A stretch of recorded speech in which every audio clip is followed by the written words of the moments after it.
There is an abandoned bunker near my village that nobody is supposed to go in. In 2017 I did, and what happened still haunts me to this day. In 2017, me and my friend Alex were a little curious about a bunker near my village, so we decided to ask the other villagers about it. But they all looked scared when we mentioned it, as if they were hiding something. We thought that they aren't taking us seriously, so we decided to find it and go in. Little did we know this was the biggest mistake of our lives. The bunker itself was around 10 minutes hiking up in the mountain, so we went in, and on our way there we saw a big fence, and in it a little hole that somehow we managed to enter through it, and we soon saw the bunker. This looked like a normal bunker to us, and we were asking each other what could they be hiding if this was a normal bunker. We tried hard to open it, but we couldn't. After a lot of hard work we managed to open it, and a lot of dust came out. We decided to explore it. On our way through level 0 we found a lot of disturbing items, and even decayed human organs. This made us sick to our stomachs. There were nests with blood and intestines all over the place, and there was only one room on floor 0, which was canteen with food in perfect condition, as if it was made now, while the entire place was covered in dust, and we asked each other, how is this even possible? We descended to floor 1, and we saw a book with the title, Checkbook, and we decided to see what it was about. In it there were written dates and results of, we thought, human experiments. In the checkbook it said the 25th of January, 1990 to successful change in atoms in human bodies. The 14th of February 1990 to subjects develop superhuman strength and start to lose recognizable creatures.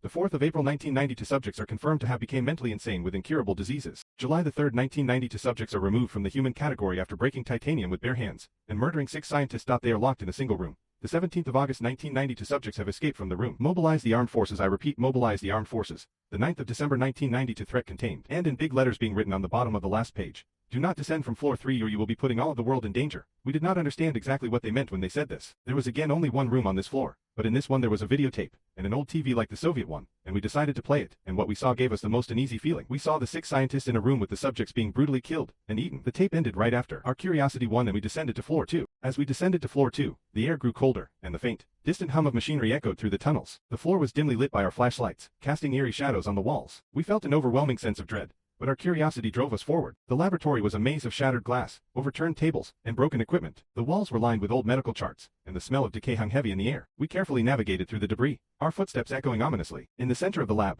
we found a large containment unit with a thick glass window. The inside was dark, but as we approached, we saw a faint outline of something moving. We shined our flashlights on it and gasped. It was one of the subjects described in the checkbook, a grotesque fusion of human and beast, with bulging muscles and glowing eyes. It looked at us with a mixture of rage and hunger. Suddenly, a loud crash echoed from the far end of the room. We turned to see another containment unit had been breached, its door hanging off its hinges. The room filled with an unsettling growl, and we realized the danger we were in. We had to get out, and fast. We sprinted back towards the stairs, but the way was blocked by a third subject emerging from the shadows. This one was larger, more monstrous than the first, its movements unnaturally quick. We were trapped. Thinking quickly, Alex grabbed a nearby metal pipe and swung it at the creature, buying us a few precious seconds to find another way out. We dashed through a side door into a narrow hallway, the sounds of pursuit echoing behind us. The hallway led us deeper into the bunker, to a place not marked on the map we had found. Here, the walls were covered in strange symbols and writings, and the air felt thick and oppressive. We stumbled into a small room at the end of the corridor, slamming the door shut behind us. Inside, we found a control panel covered in dust. Desperately, we started pressing buttons, hoping to find a way to seal the floor or activate an emergency protocol. The lights flickered and a loud alarm blared,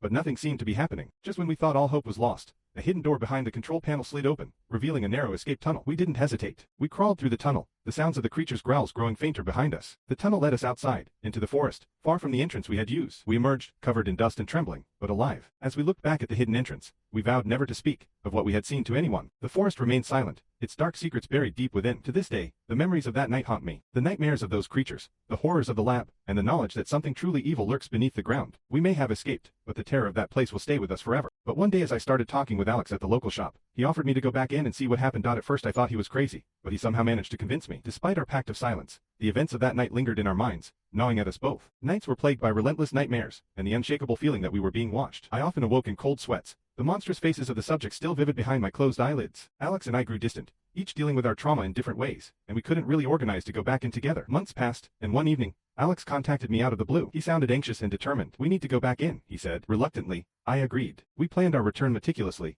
armed with a more robust flashlight, a crowbar, and a camera. The forest was eerily quiet as we made our way back to the bunker. The villagers' fearful glances still fresh in my memory. The entrance to the bunker was as we had left it, partially obscured by overgrown foliage. We forced the door open and descended the stairs, the air inside stale and suffocating. We bypassed the grim remnants of level 0 and 1, heading directly to the laboratory on level 2. The containment unit on level 2 stood ominously empty. The creatures were nowhere to be seen, but the tension in the air was palpable. We located the hidden door behind the control panel and squeezed through the escape tunnel, feeling a mixture of dread and determination. Over the next few weeks, we made several return trips. Each visit unveiled more of the bunker's secrets. We discovered hidden passageways, obscured rooms, and cryptic notes hinting at the horrors below. Our goal was clear. We needed to understand what lay beyond level 3. One evening, we descended to level 3, the ominous warning from the checkbook still echoing in our minds. Do not descend from floor 3 or you will be putting all of the world in danger. The air was colder, the lights dimmer. Reinforced steel walls and thick doors indicated the severity of the containment measures. In the first room, a security checkpoint, we found an old journal with the last entry, dated September the 12th, 1992. The author described frantic attempts to contain the escaped subjects and desperate measures to seal off the lower levels. The final word sent chills down my spine.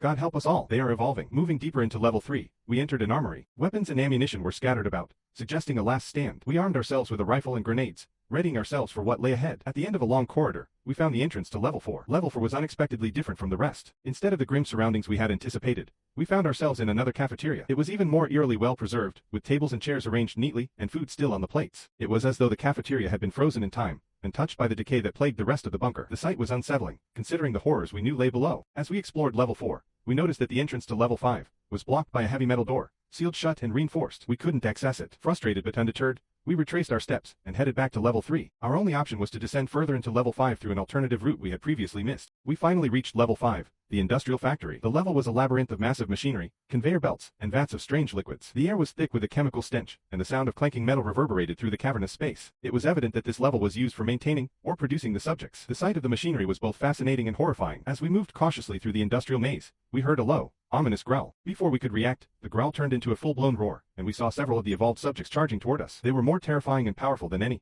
we had seen before, their forms a grotesque fusion of human and beast. Panic set in as we realized we were surrounded. Alex and I fought desperately, using the rifle and grenades we had scavenged from the armory. The creatures were relentless, and despite our best efforts, we were pushed back. One of the grenades exploded, creating a temporary barrier and giving us a brief reprieve. In our frantic attempt to escape, we noticed that the entrance to level 6 was accessible through a hidden passageway behind a large piece of machinery. We raced toward it, narrowly avoiding several attacks from the subjects. The passage was tight and dark, but it offered a chance to escape the immediate danger. Descending into level 6, we entered a large research lab. The level was filled with detailed records, blueprints, and diagrams of the subjects. We discovered several logs detailing the progression of the experiments and the failures of the containment measures. The records revealed that level 6 was intended as a research hub for further studying and managing the subjects. Among the documents, we found information about a special preservation capsule on level 7 that was reportedly used for containing important figures involved in the project. Our curiosity piqued. We decided to descend to level 7 to investigate further. Level 7 was shrouded in darkness, with only faint emergency lights casting a dim glow. The space was vast and industrial, with large, metallic preservation capsules arranged in a row. In one of these capsules,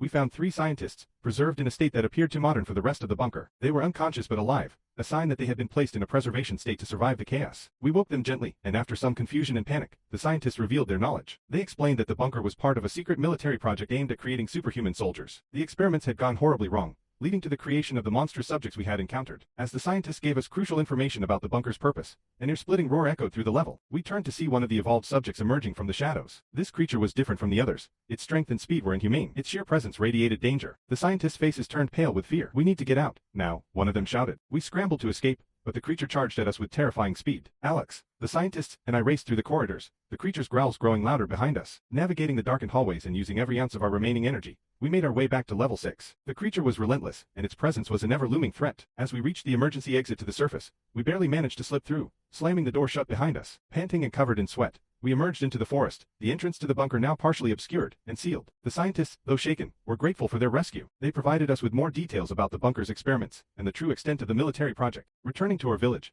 the locals were in disbelief seeing the scientists that disappeared over 30 years ago alive and visibly no changes in them. The special forces were sent quickly to seal the bunker, and they took us with them to be interrogated for hours, and in the end we had to sign a contract that we keep everything we know about the bunker highly confidential or there will be consequences. Few months later, me and Alex have moved into a new town far away from the village, and the bunker for the sake of our mental health. My life has been gradually improving, but to this day I still get nightmares from my near-death experiences.